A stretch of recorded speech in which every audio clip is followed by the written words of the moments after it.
Fala pessoal, tudo bem com vocês? Hoje a gente está começando aqui, o nosso segundo vídeo, dando sequência no nosso curso de conceitos básicos de biologia molecular. Então, no módulo de hoje, a gente vai discutir um pouquinho sobre a composição química, a estrutura desse material genético, tá? Que é o módulo 2. Bom, galera, começando aí, os ácidos nucleicos, eles são compostos por unidades, tá bom? Essas unidades, elas são chamadas de unidades básicas, e a soma dessas unidades, a ligação entre essas unidades, é o que a gente vai originar a molécula de DNA e RNA. Essa unidade que a gente está falando recebe o nome de nucleotídeo. Então, nucleotídeo é o nome geral para esse composto aqui, que vai ser formado por um grupo fosfato, que a gente chama de grupo fosfato, por uma pentose, e lembrando lá, uma pentose é um açúcar de 5 carbonos, como mostra aqui, e uma base nitrogenada. E essa base nitrogenada, depois a gente vai discutir um pouquinho, ela pode ser de 2 tipos, que vai determinar aqui a sua ligação com a pentose. Então, a gente vai ter a ligação do grupo fosfato, que está se ligando à pentose, e a pentose está se ligando à base nitrogenada, tá bom? Então, essa é a estrutura do nucleotídeo. Esse nucleotídeo, ele está presente tanto no RNA, quanto no DNA. No caso do RNA, recebe o nome, esse nucleotídeo, ele recebe o nome também de ácido ribonucleico, tá, galera? De ácido ribonucleico. E o DNA de ácido desoxirribonucleico.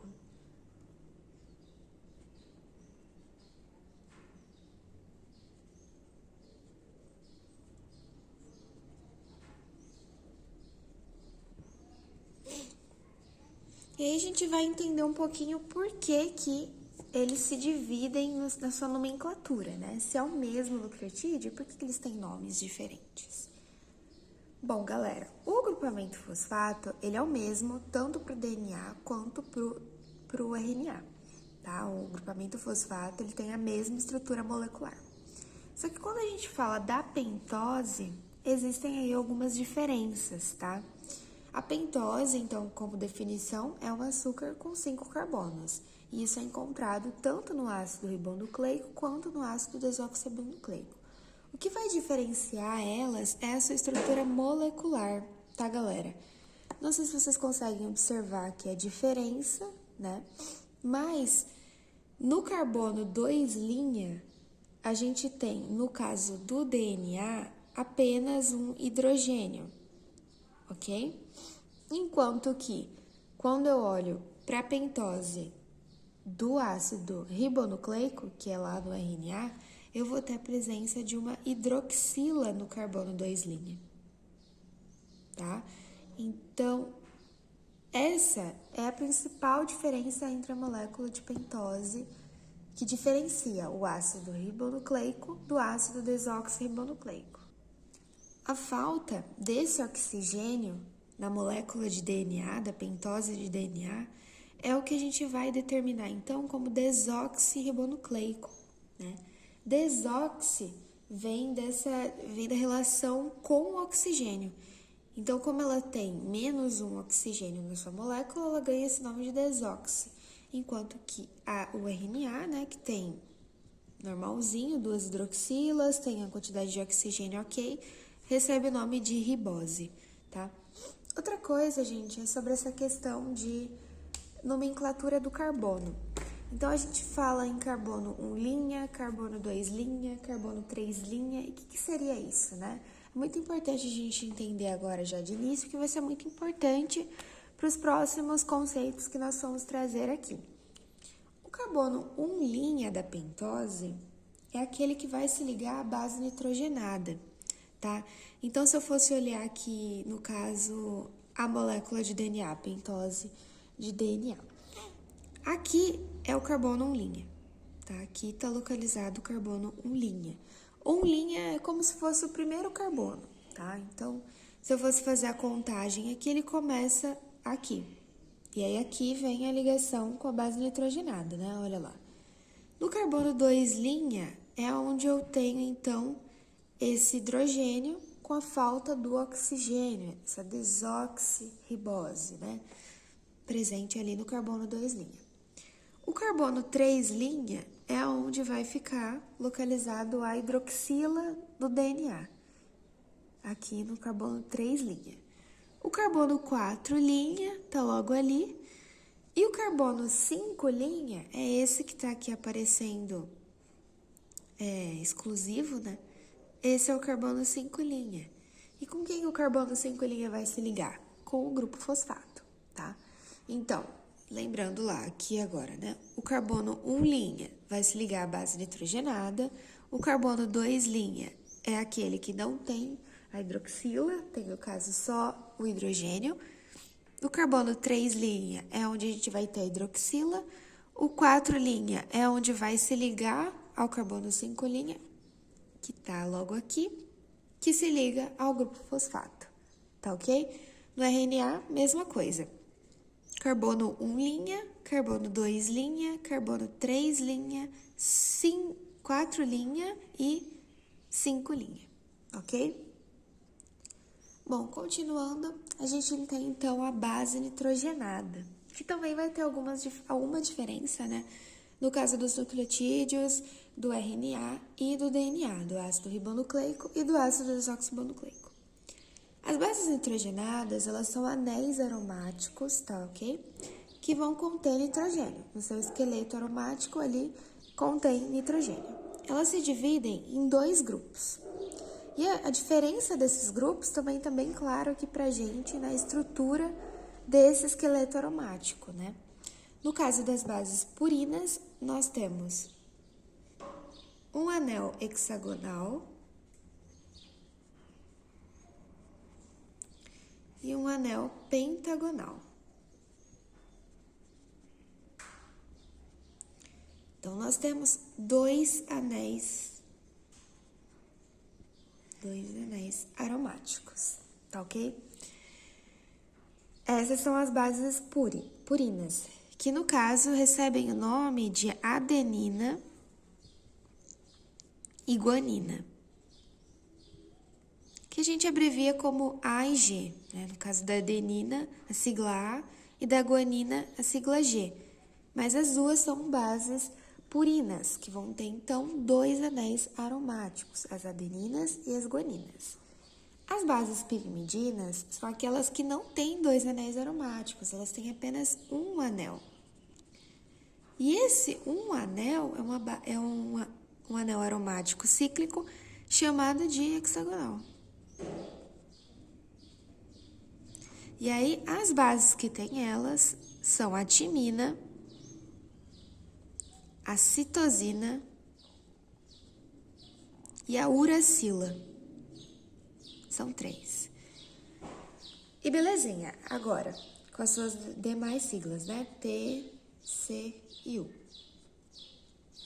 No caso do ácido desoxirribonucleico, do DNA, ele vai conter a adenina como base nitrogenada, ali se ligando nos nucleotídeos, vai conter a guanina, mas quando a gente olha para as pirimidinas, ele vai ter a timina, vai ter a citosina, mas a gente não encontra a uracila no caso do DNA.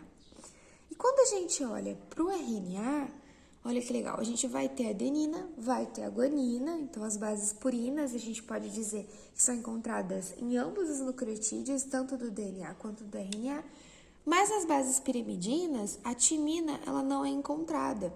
E no lugar da timina eu encontro a uracila. Então eu posso dizer que a uracila ela é uma base exclusiva do RNA, pois ela é encontrada só no RNA.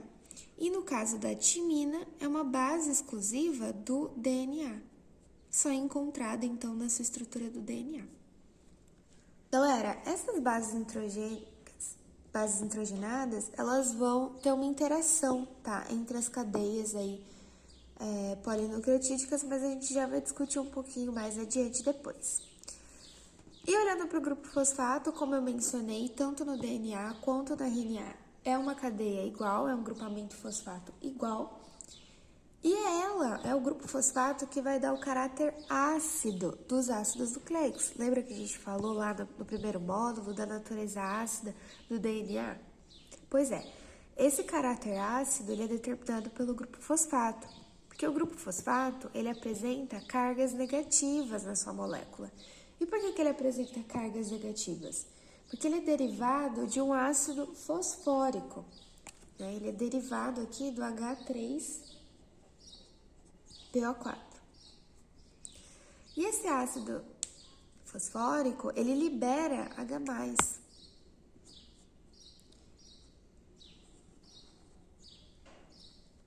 Quando está no pH intracelular. E liberando o H+, ele fica com essa carga negativa. Então, quem determina essa polaridade negativa, né, essa questão de ser um ácido mesmo, é o grupo fosfato. Bom, então para formar esses nucleotídeos, para formar essa cadeia polinucleotídica, como a gente mencionou, né, os nucleotídeos eles precisam se ligar. E como que eles fazem essa ligação entre si? Eles se ligam através dessa ligação chamada de fosfodiéster, ligação fosfodiéster, para formar então as cadeias. Como a gente sabe, né, o DNA é uma molécula dupla, então ela vai conter duas fitas que a gente fala, são chamadas de fita dupla. E a cadeia principal, ela se estende, pessoal, com muitos outros nucleotídeos, tá? Aqui eu coloquei 3 só para exemplificar. Mas é uma cadeia polinucleotídica, né? Então, vai se estender aí por muitos e muitos na sua extensão. Mas sempre a gente vai começar aqui com o grupamento fosfato no carbono 5' no caso de uma cadeia, tô olhando aqui para uma cadeia, que vai começar com o carbono 5' se ligando ao grupo fosfato aqui e dando início. O que seria então a ligação fosfodiéster? A ligação fosfodiéster ela acontece entre o carbono 3' aqui de um nucleotídeo que está se ligando ao grupo fosfato do nucleotídeo adjacente, do nucleotídeo de baixo. O nucleotídeo de baixo, por sua vez, está se ligando no carbono 3' de novo ao grupo fosfato do outro nucleotídeo, que está se ligando.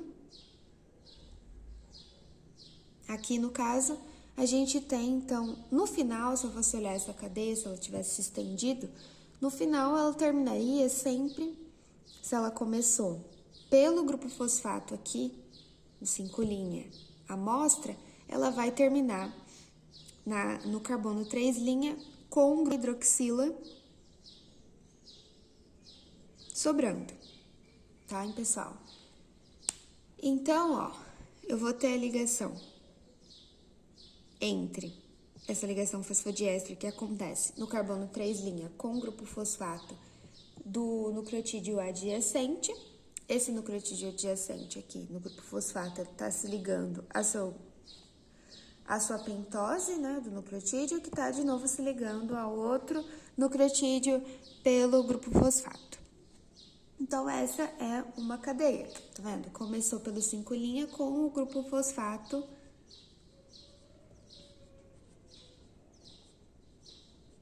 iniciando e terminou com a hidroxila do carbono 3' aqui de um nucleotídeo. E como que é, então, a outra cadeia? Como que se dá o formato da outra cadeia? Bom, galera, se eu fosse olhar para outra cadeia principal aqui, para outra fita de polinucleotídeo, ela não começaria com o grupo fosfato, né? Se ela tá pareando, se ela vai parear com essa cadeia aqui que a gente fez, ela não começa com o grupo fosfato. Ela começa, por outro lado, com a sua pentose, mostrando a sua hidroxila livre. Então, se eu fosse olhar a conformidade aqui, seria essa pentose com a hidroxila livre.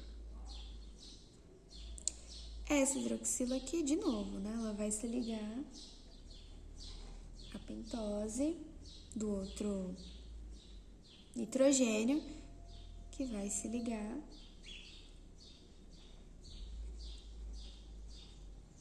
É meio estranho fazer de ponta cabeça. Então, essa outra cadeia, ela ficaria mais ou menos assim, tá? Ficou um desenho meio estranho, mas ela ficaria mais ou menos desse jeito, tá? Então, o que a gente está observando aqui? Que começou com a hidroxila lá em cima. Então, livre começou aqui pelo carbono 3' certo? Então, galera, aproximei aqui para ficar mais fácil para visualizar. No carbono 3' eu tenho, então, essa hidroxila livre. E aí, continua, né? Aqui, ela mudou só, ela deu uma voltinha, né? Como se a pentose tivesse assim. Pentose assim, ó. Ela girou, ficou para trás, para com que aqui, ó, fique livre a hidroxila. É isso que a gente tá vendo aqui. Ela só mudou para a hidroxila começar essa cadeia, tá bom? E aí, continua. Então, aqui é o carbono 1', que vai se ligar à base nitrogenada, o carbono 2', carbono 3' com a hidroxila livre, carbono 4'. Bom, pessoal, deu uma cortada no vídeo, mas só continuando, eu tava falando aqui sobre os carbonos, né? O carbono 1', 2', 3', 4', 5' desse nucleotídeo aqui que vai iniciar essa outra cadeia principal de polinucleotídico. Então, a gente tem o carbono 3', que tá dando início aqui com a hidroxila livre, que vai se ligar novamente, assim como a outra cadeia, pelas ligações fosfodiéster. O carbono 3' está se ligando ao grupo fosfato do nucleotídeo adjacente e assim por diante. E aí eu estava falando sobre as extremidades da cadeia, sobre a direção dessas cadeias. A direção, pessoal, ela sempre vai ser 5', 3'. Isso vai ser muito importante a gente já se ligar de agora, essa direção 5', 3', porque quando a gente for falar lá das polimerases que vão fazer, né, o processo de replicação, transcrição, elas sempre vão seguir esse caminho, 5', 3'. E o que é essa direção 5', 3'?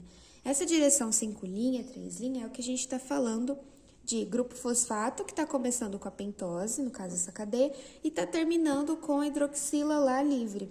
Então, se eu tivesse estendido, ela sempre vai terminar com a hidroxila livre se ela começou com grupo fosfato livre. E é essa direção 5', 3'. A outra cadeia é o que a gente fala de antiparalela, né? As cadeias principais, as cadeias polinucleotídicas, elas são ditas antiparalelas.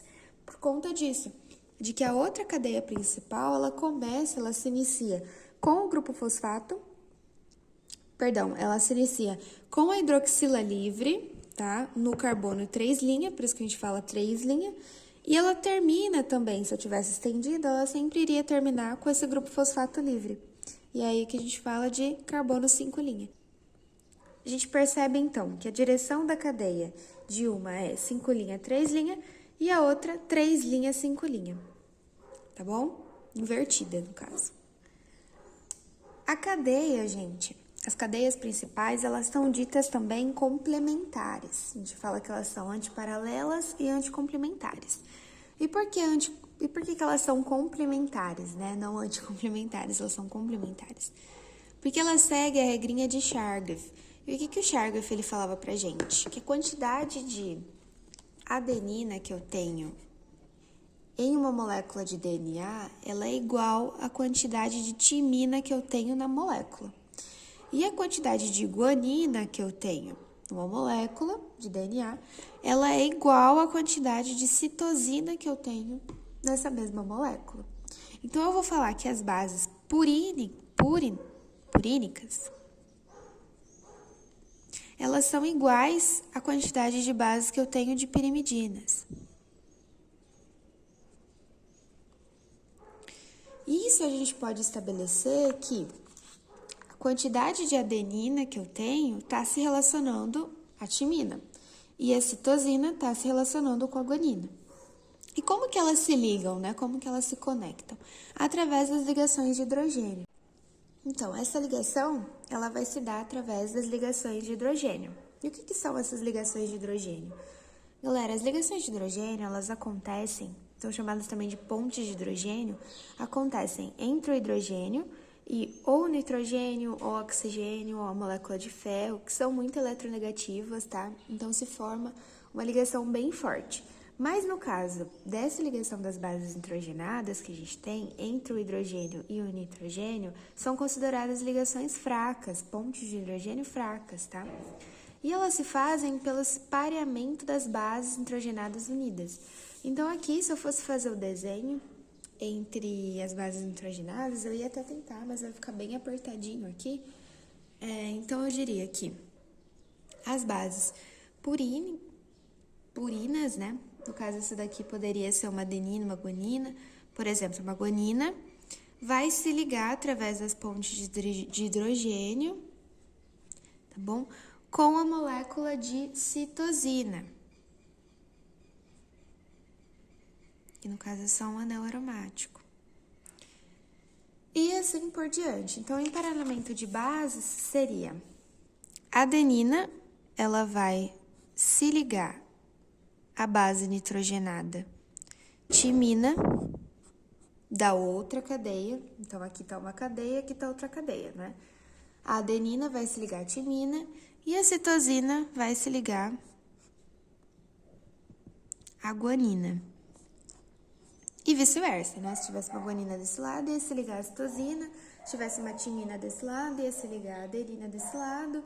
E assim por diante. Então, aqui, esse preenchimento, ó, que eu tenho nesse meio aqui das cadeias principais, é onde vai ter as bases nitrogenadas se ligando pelas pontes de hidrogênio, né? E formando a dupla hélice, né? Formando aí esse enrolamento. A cada 10 nucleotídeos, ela enrola, ela faz esse enrolamento, que é o que a gente chama, né, de formato helicoidal. Bom, pessoal, dando continuidade aqui, a gente vai falar agora sobre o RNA, né, o ácido ribonucleico. A gente falou, então, sobre o nucleotídeo dele, né, e aí falando sobre outras diferenças do DNA e recapitulando aquelas, a estrutura do DNA, como a gente mencionou, é fita dupla. Ela tem duas cadeias polinucleotídicas que estão se interagindo entre si pelas pontes de hidrogênio entre as bases hidrogenadas de cada uma dessas cadeias. No caso do RNA, eu falo de uma fita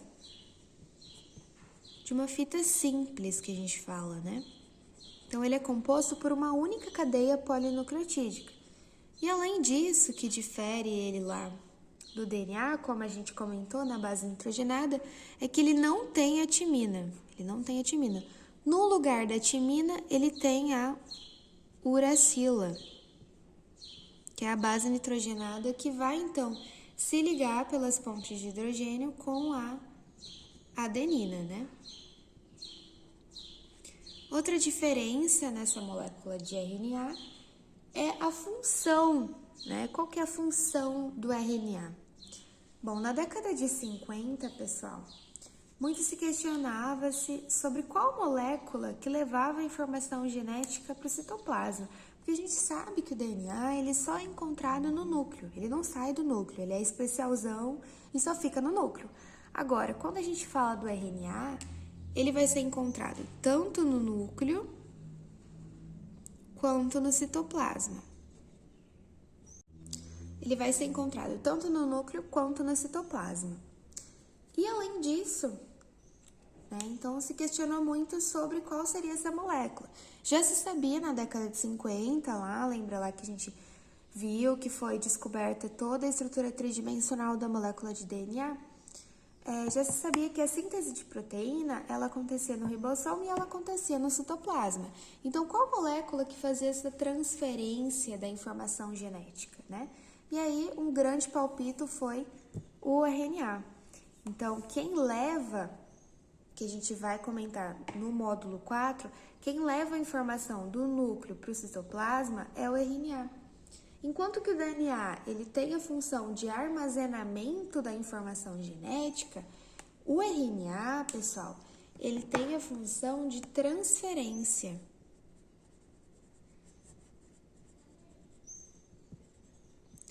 Então, ele tem essa função principal de transferência do material genético através dos transcritos de RNA, que a gente vai comentar no módulo 3. Bom, espero que vocês tenham gostado da aula de hoje, tá? Eu espero que o estudo de vocês seja muito proveitoso. Acompanhem nosso e-book para complementar, então, a aula de hoje. Muito obrigada pela atenção e até mais!